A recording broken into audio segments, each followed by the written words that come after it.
Good morning, P3 students. Today is Monday and it's the 15th of June 2020. For our learning target today is that I can understand what is the meaning of magnet.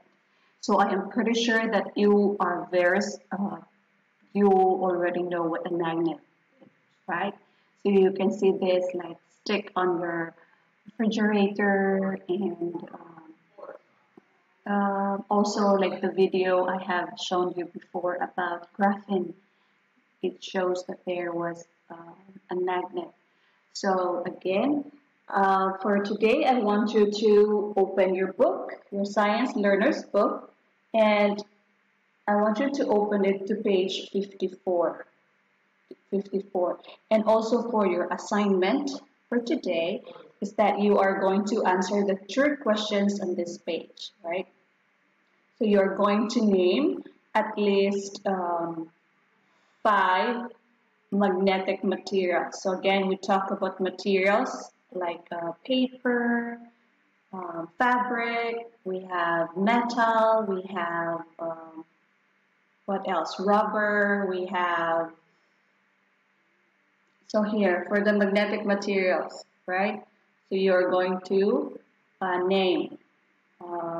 You can name at least one material, and for number 1, you're going to name a magnetic material: paper, wood, plastic, water, metal. So which of those materials are magnetic?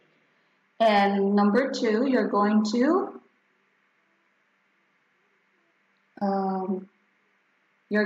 write down materials that are not magnetic.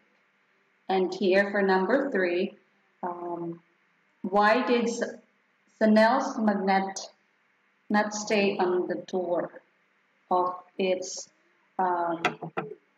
like here on the picture I'm going to show you. So again, today you are going to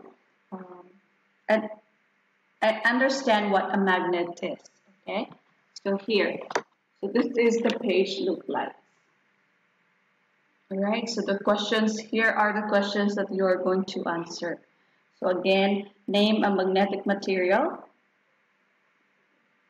And then you're going to list 3 materials that are not magnetic. So again, materials are like paper, plastic, metal, fabric, wool, cotton wool, all of those are materials.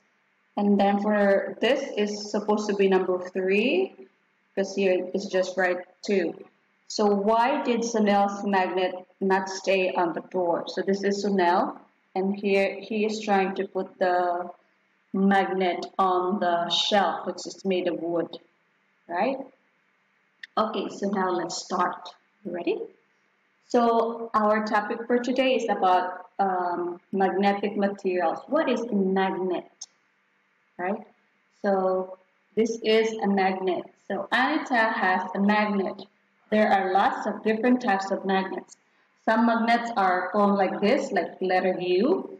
Some are circle that is stick on the refrigerator, and some are square, right? So there are different types of magnets or shapes also. Magnets are attracted to some materials. So not all materials that a magnet is attracted to or will stick to. We say these materials are magnetic. So if a magnet is attracted to a material, it means that that material is magnetic.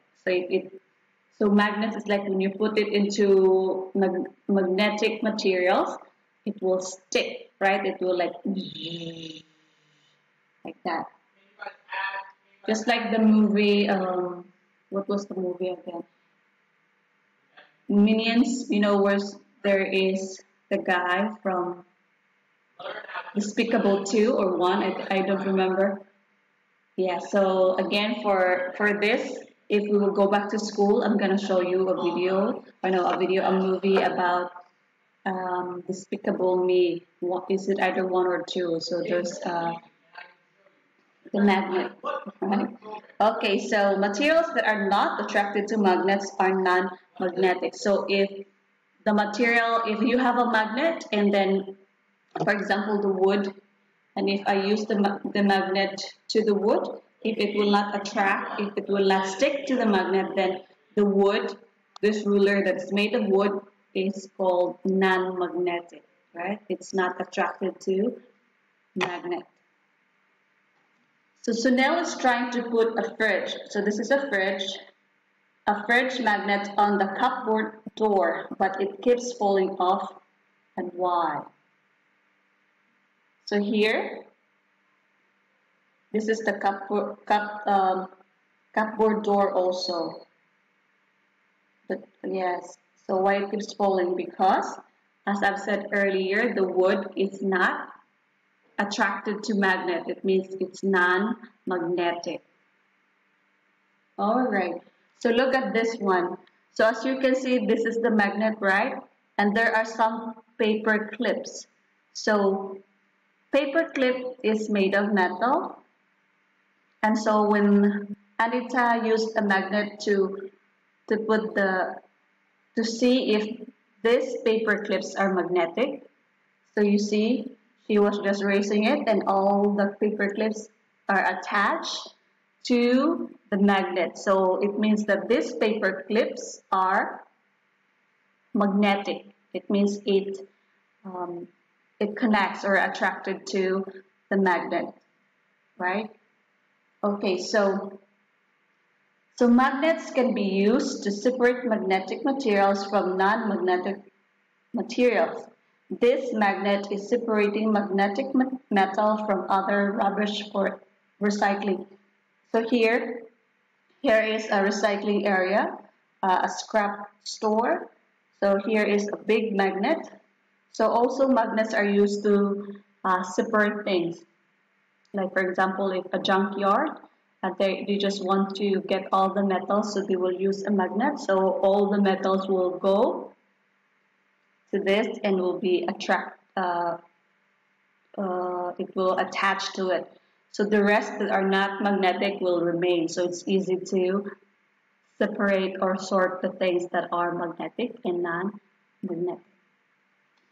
Alright, so that will be all for today. I hope you learned something, and again, do not forget to answer the questions on Stay the Same, page 54.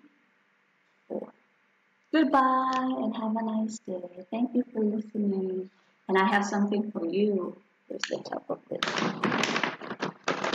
I have something for you. Ta-da! Good job. Bye-bye.